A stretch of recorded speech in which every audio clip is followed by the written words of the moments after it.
ये एक्सीडेंट हुआ था 2006 में और मैं बाइक से जा रही थी कोलकाता की तरफ। मैं बैरकपुर में रहती थी। तो उसी टाइम पीछे से मतलब कुछ हुआ और पीछे से ट्रक आ रहा था और मैं गिर गई और मेरे दो पाँव के ऊपर से वो ट्रक चला गया।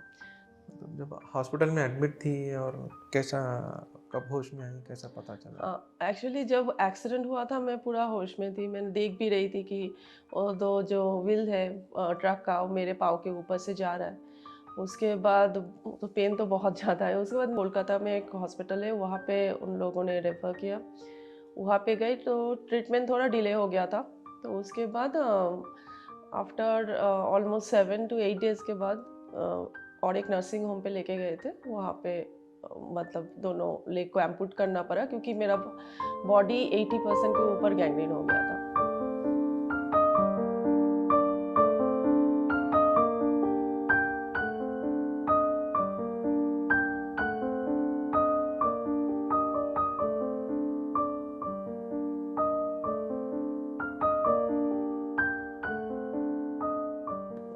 फिर लाइफ नॉर्मल होने में कितना समय लगा और क्या-क्या चैलेंजेस थे आपके? एक्चुअली जब मेरा होश आए तो तब मुझे पता चला कि I lost my both legs और तब मुझे इतना नहीं लगे। Actually it is not about me, ये सारे एम्पूटीज़ के लिए ही होते हैं। तो तब लगा कि ठीक है चलो आर्टिफिशियल लिम्ब है, चलेंगे, कोई प्रॉब्लम नहीं है, कुछ सारे कुछ ठीक हो जाएगा। तो तब मैंने इतना उसको लिए नहीं।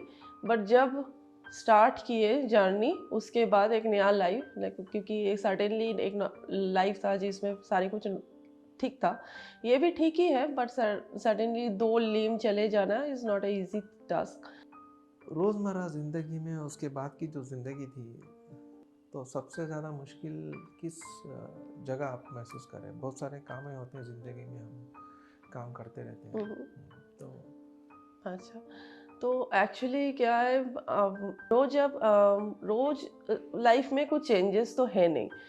जो है वो है क्योंकि एक एबल बॉडी पर्सन जैसे काम करते हैं हम लोग भी वैसे ही करते हैं बट हम लोग डिफरेंटली करते हैं। So we are differently able not disable.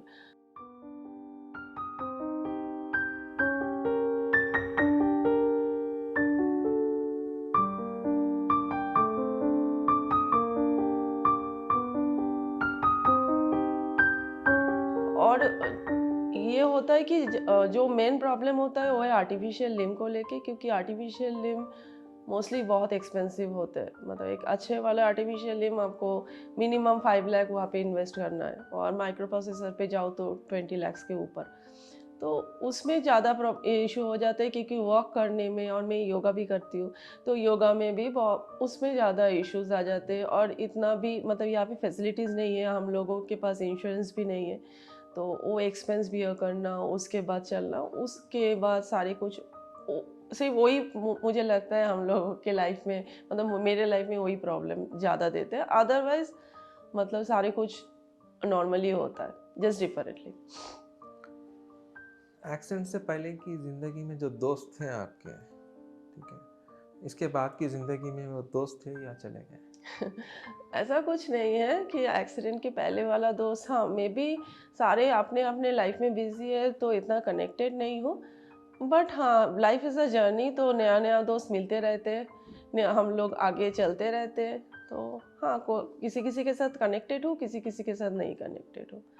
तो पढ़ाई में कुछ दिक्कतें आई मैडम? इसके बाद पढ़ाई जो नहीं, उसमें बात ज़्यादा कुछ तो प्रॉब्लम नहीं क्योंकि जब एक्सीडेंट हुआ तो I lost my both legs और कुछ नहीं था।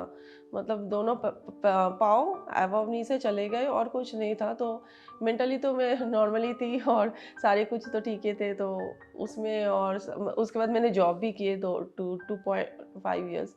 तो कोई उसमें कोई प्रॉब्लम नहीं हुआ। अब अभी भी कभी ऐसा लगता है कि अरे ये एक अवॉइड हो सकता था क्या?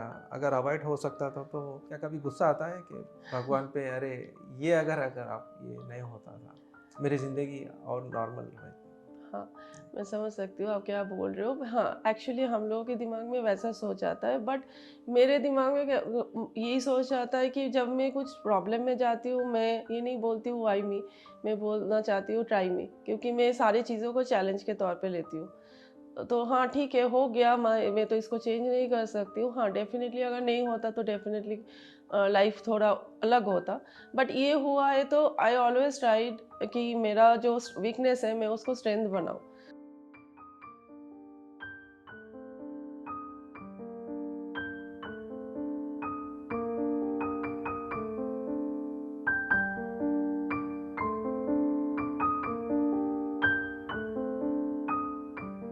मैं नहीं सोचती हूँ कि क्यों हो गया, क्योंकि ये सोच के मेरा 2 पाँव तो नहीं चलाएगा ना। तो जो है उसको ही मैं बेटर बनाने की कोशिश करती हूँ। Now you become a yoga hmm, master. Hmm, Okay, so how ये कैसे आया योगा मास्टर बनना है? अभी तो आप सिखा रही हैं आप, hmm, you earning also in that. Hmm, hmm. So ये कैसा जर्नी रहा? अच्छा, ये तो इसमें क्या हुआ था योगा में, जब मैंने स्टार्ट किया था, एक्चुअली मैंने लाइफ में ना कुछ प्लान करके कुछ किए नहीं। तो जब मैंने स्टार्ट किए थे योगा का जर्नी, त एक्चुअली योगा नहीं किए थे मैंने बॉडी वेट ट्रेनिंग कर रही थी, क्योंकि हम लोगों का आर्टिफिशियल लिम्ब पे फिट होने के लिए एक सर्टेन वेट मेंटेन करना होता है, और बॉडी वेट ट्रेनिंग में नो इक्विपमेंट, और मुझे अच्छा भी लगता है बहुत बॉडी वेट ट्रेनिंग। तो धीरे-धीरे उसके बाद बॉडी वेट ट्रेनिंग के बहुत सारे आसन, मतलब वर्कआउट है जिसके साथ योगा का सिमिलरिटी है।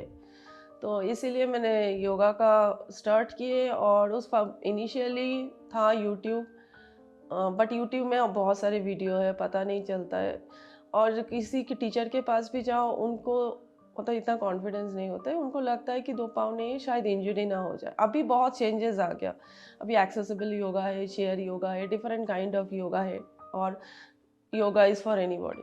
सो धीरे-धीरे मैंने उसको सीखा और समझा, और तब मैंने देखा yoga is not for only about asana, इसके साथ आपके माइंड बहुत कनेक्टेड होता है, एंड योगा हेल्प करते हैं माइंड, बॉडी और ब्रेथ को कनेक्ट करने में।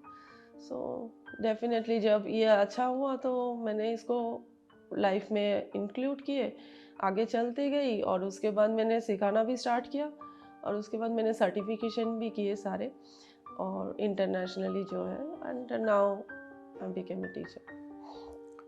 जो योगा सीखते हैं वो लोग तो कभी आपसे पूछते हैं कि ये कैसा हुआ क्या है और उन कितना इंस्पायर होते हैं आपसे आपको मतलब ऐसा आप चैलेंजिंग लेके आप कर रही हैं ये तो वो लोग क्या महसूस करते हैं मतलब योगा सुबह उठना भी वो लोगों के लिए एक चैलेंजिंग जॉब है हर किसी के लिए इतने लेजी रहते हैं तो वो लोग योगा के लिए जुड़ते हैं कि आपको इंस्पिरेशन लेके आपसे जुड़ते हैं हाँ, एक्चुअली मैं सबको सिखाती हूँ, एबल बॉडी भी है, एम्पूटीज़ भी है। एम्पूटीज़ के लिए तो कोई इश्यू नहीं, क्योंकि वो भी खुद ही एम्पूटी है, उसको भी पता है।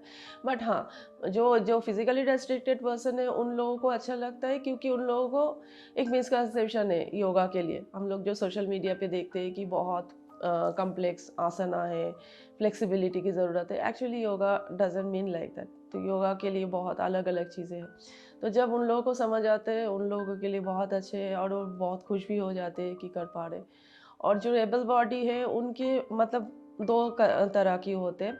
एक है जिनको करना है, तो उनको करना है। हाँ, वो मेरे पास क्यों आते हैं, तो मैंने भी पूछा है कि मेरे पास क्यों? तो उन लोगों ने बोले कि हाँ, आपको देख के वो डेडिकेशन और मोटिवेशन आते हैं कि हाँ, मैं कि अगर ये कर सकती है, तो ऐसे टीचर के पास जाओ कि मुझे सुबह उठ के वो मोटिवेशन मिले और मैं कर सकती हूँ। तो हाँ, ये भी मिले। कई लोग हर रोज कहीं ना कहीं कुछ ना कुछ एक्सीडेंट्स होते हैं और उनकी ज़िंदगी में भी कुछ ऐसा ही पल हुँ। आता है तो उनके लिए आप क्या कहेंगे मैडम हाँ, तो अगर एक्सीडेंट हो जाए, या इट्स वेरी डिफ़िकल्ट कि आपका एक सर्टेन लाइफ़ में एक हॉल्ट आ जाता है, और एक सर्टेन चेंज आ जाता है। तो मैं यही बोल सकती हूँ कि अगर कुछ हो जाए, तो उसको पकड़ के बैठे रहने से, क्योंकि कुछ भी कर लो, मतलब ये बोलने ना बहुत ईज़ी है, मैं यहाँ पे बैठ के बहुत कुछ बोल सकती हूँ, बट जो कर रहा है ना उसको ही सिर्फ़ पता है कि कितना टफ़ है। तो बोलना बहुत ईज़ी होता है, बट ये है कि जब कोई ऑप्शन नहीं है, बेटर उसके बारे में ना सोच के और किसी के साथ खुद को लाइफ को कंपेयर ना करके आगे निकल जाना चाहिए, क्योंकि अगर कुछ, मैं ये मानती हूँ, अगर कुछ गया है तो डेफिनेटली और कुछ है जो आपको लाइफ को आगे लेके जाएगा। सो कुछ रीज़न के लिए कुछ होते हैं।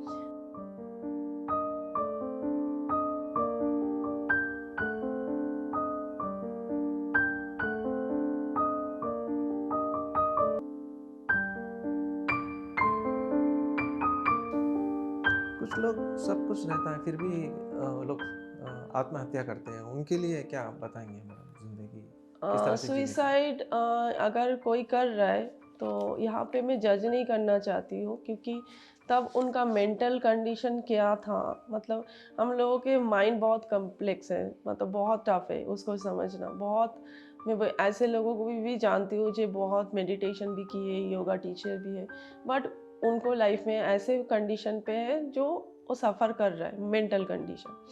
तो ये बहुत कॉम्प्लेक्स है। तो एक कोई अगर सब कुछ रहते हुए भी सुइसाइड कर रहा है तो डेफिनेटली उसके लाइफ में कुछ हुआ होगा उस टाइम, तो उसको जज ना किया जाए।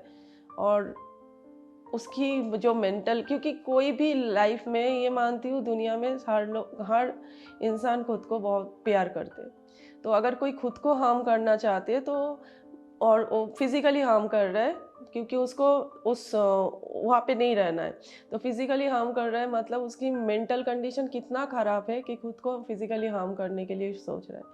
तो यहाँ पे जज नहीं करना चाहिए। यहाँ पे उनकी, मतलब जिन्होंने किए हैं कम्प्लीटली उनकी मेंटल कंडीशन के ऊपर है। बहुत मिसकंसेप्शन है कि इसको साइकोलॉजिस्ट के पास जा रही हो या थेरेपिस्ट के पास जा रही हो, काउंसलिंग कर रही हो तो मैं पागल हूँ। ऐसा कुछ नहीं है, कोई पागल नहीं होता है। अगर आप अपने बॉडी बनाने के लिए एक ट्रेनर के पास जिम जा सकते हो, तो माइंड को ठीक करने, वो भी तो पार्ट ऑफ द बॉडी है ना। तो माइंड को ठीक करने के लिए आप एक थेरेपिस्ट या काउंसलिंग क्यों नहीं करा सकते? क्योंकि वो लोग प्रोफेशनल है और आपका जो इन्फॉर्मेशन है वो सीक्रेट रखते हैं। So it is better for you just consult, तो आपकी जो लाइफ है वो आगे जाने में बहुत ईजी हो जाएगा।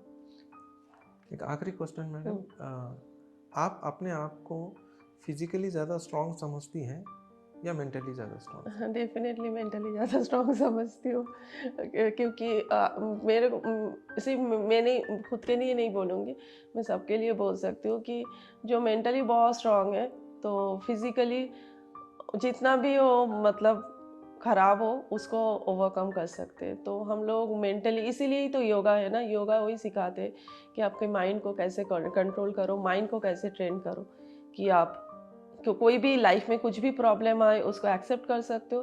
आप बहुत हैप्पी हो जाओ तब भी आप न्यूट्रल रह सकते हो, आप सैड हो जाओ तब भी न्यूट्रल रह सकते हो। आपको कोई भी चीज़ आपको चेंज नहीं कर सकते।